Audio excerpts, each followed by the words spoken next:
Hi hello everyone, welcome back to my YouTube channel Kavya classes Gorakhpur. Friends, मैं हूं मंजीत कुमार। राजनीति विज्ञान बीए फोर्थ सेमेस्टर का मैं बहुविकल्पी प्रश्न लेकर के आप लोगों के बीच में लगातार आ रहा हूं। मित्रों, आज का जो वीडियो होगा, महत्वपूर्ण बहुविकल्पी प्रश्नों की जो सीरीज है वो लास्ट होगी हमारी। सिर्फ मैंने 120 प्रश्न को मेंशन किया है और इसी 120 प्रश्नों में से आपके जो 9 जून को और 10 जून को पेपर होने वाले हैं राजनीति विज्ञान के, सारे प्रश्न यहीं से आने की संभावना है। तो आइए बिना देर करते हुए फ्रेंड्स, हम आज की वीडियो स्टार्ट करते हैं। प्रश्न संख्या 81 कह रहा है, निम्नलिखित में से कौन सा कथन गलत है। ध्यान दीजिएगा मित्रों, गलत है की बात कर रहा है। तो इसमें जो कथन गलत है, ये सारे जो बातें कही गई हैं ये जे.एस. मिल के द्वारा कही गई हैं। और इसमें कह रहा है कि गलत कौन है।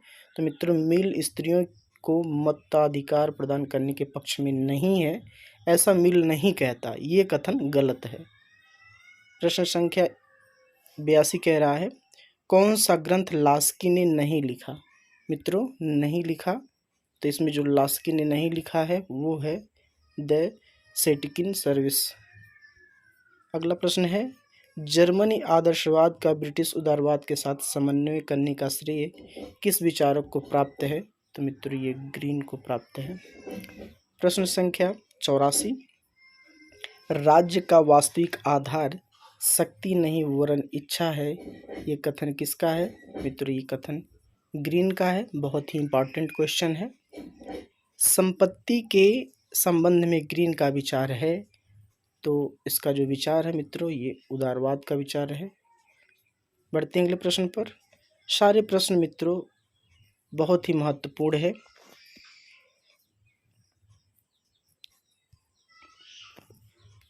अगला प्रश्न कह रहा है 93,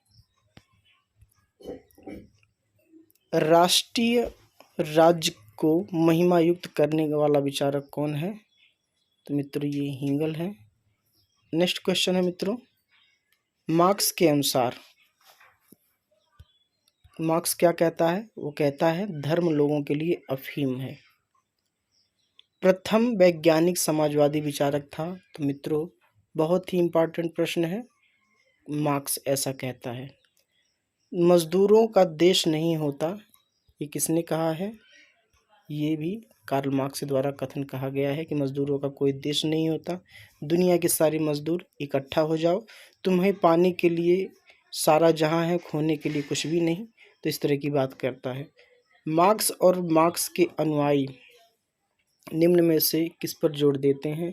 तो मित्रों, जोर देते हैं आर्थिक समानता पर।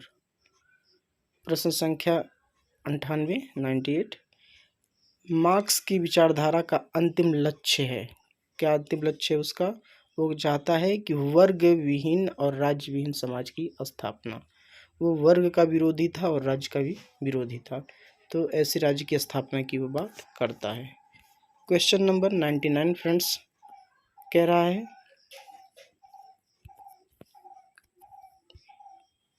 कार्ल मार्क्स ने सर्वहारा वर्ग के कल्याण के लिए किस सिद्धांत का प्रतिपादन किया। तो मित्रों, ये किया विश्व के श्रमिक संगठित हो।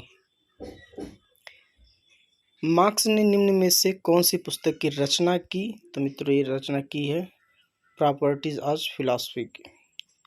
अगला प्रश्न है मित्रों, मैरी वोल्स्टोनक्राफ्टन द्वारा लिखित a vindication of the rights of women कब प्रकाशित हुई। तो मित्रों, ये प्रकाशित हुई थी 1792 में। मैरी वोल्स्टोनक्राफ्टन किस तरह की दार्शनिक थी। तो मित्रों, बहुत इंपॉर्टेंट प्रश्न है, पूरी संभावना पूछी जाएगी। तो ये नारीवादी दार्शनिक थी। मैरी वोल्स्टोनक्राफ्ट द्वारा निम्न में से किसकी आलोचना की गई। तो उसकी पितृ सत्तात्मक समाज की, उनके द्वारा आलोचना की गई। बढ़ते हैं मित्रों अगले क्वेश्चन पर। अगला क्वेश्चन है जो मित्रों, प्रश्न संख्या 104,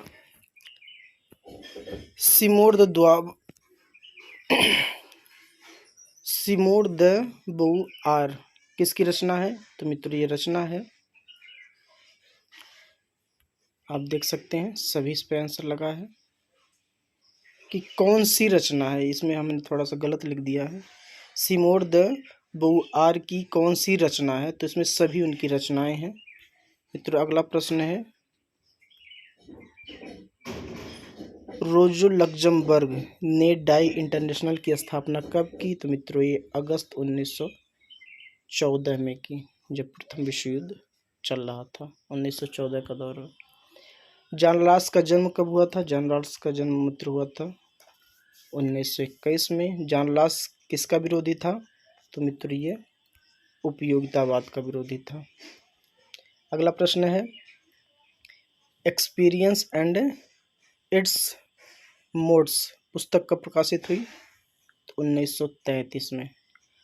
अन्ना आरेंट का जन्म कब और कहाँ हुआ था? तो इनका जन्म हुआ था मित्रों 14 अक्टूबर 1906 जर्मनी में।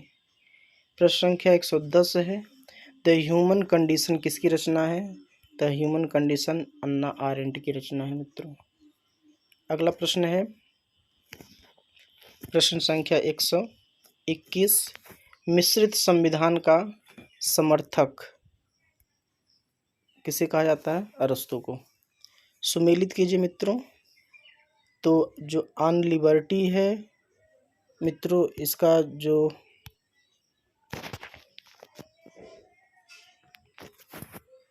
One minute,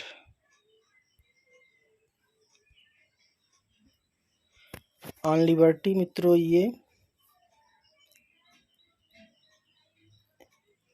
J.S. मिल की रचना है।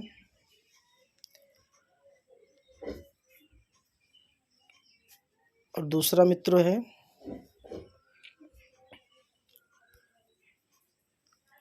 अनुपातिक न्याय का सिद्धांत, तो ये मित्रों हो जाएगा अरस्तू की। और मित्रों इसमें हमने एक तरफ 3 ही ऑप्शन लिखा है, इसमें कुछ गलती हो गई है, एक तरफ 4 ऑप्शन लिखा है, तो इस प्रश्न को छोड़ते हैं। 2 तलवारों का सिद्धांत किस युग में अस्तित्व में आया? मित्रों ये आया था मध्य युग में। अगला प्रश्न है, किसने आनंद मापन पद्धति का वर्णन किया? तो मित्रों ये बेंथम ने किया। मित्रों एक मेरी गुजारिश है कि अगर जो आप हमारे काव्य क्लासेस पर नए हैं तो हमारे चैनल को सब्सक्राइब ज़रूर करिएगा फ्रेंड्स। नेक्स्ट क्वेश्चन है, सुम्मा थियोलॉजिका के लेखक कौन है? तो ये इक्विनास है। अगला प्रश्न है मित्रों, उदारवाद की आत्मा किसे कहा जाता है? मित्रों ये जॉन लॉक को कहा जाता है।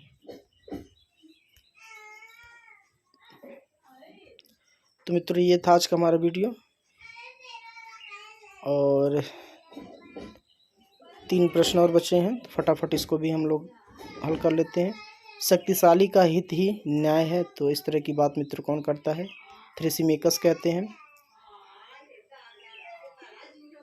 गुफा सिद्धांत की बात कौन करता है? तो ये प्लेटो करते हैं।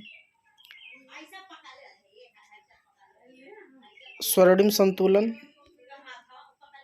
स्त्री के रूप में भविष्य, मैकियावेली, तो ये हो जाएगा इसका सही क्रम। सिकंदर का गुरु कौन था मित्रों? तो सिकंदर का जो गुरु था वो था अरस्तू। नेक्स्ट क्वेश्चन है, वितरणात्मक न्याय का अग्रिम प्रतिपादक कौन था? तो मित्रों ये था अरस्तू।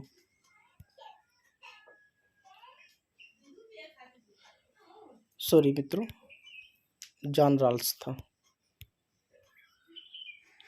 और इस वीडियो का अंतिम प्रश्न, जॉन लॉक ने प्राकृतिक अधिकार कितने बताए हैं? तो मित्रों 3 प्राकृतिक अधिकार बता